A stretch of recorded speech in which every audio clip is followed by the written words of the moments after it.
বিশ্বাস রাখুন, ধৈর্য সব থেকে। ধৈর্য হারালে আপনাদের কোনো কাজ হবে না, ধৈর্যটাকে আপনাদের রাখতে হবে, বুঝতে পেরেছেন? সবাইকে বলছি ধৈর্য রাখুন। বলিয়ে क्या पूरा हुआ? হ্যাঁ বলুন, কি আশা পূরণ হয়েছে?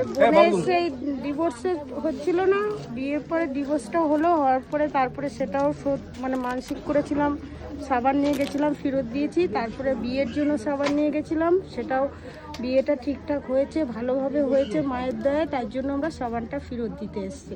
ঠিক আছে, পুজো দিয়ে মা সব কিছু আশাই আমার বোনের পূর্ণ করেছে। সব আছে, কিন্তু আপনারা কত বছর ধরে অপেক্ষা করেছেন?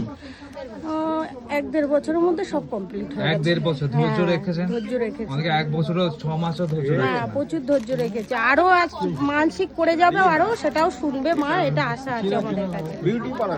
মন থেকে ডাকলে মা ঠিক করে। কোথা থেকে এসেছেন দিদিভাই? আমি কেষ্টপুর থেকে এসেছি, বোনের বিয়ে হয়েছে হিম্মত, ওখান থেকে বোন এসেছে। বোনের হাজবেন্ডকে নিয়ে আসবে পরে। জয় মা মনসা। জয় মা মনসা দেবী কি।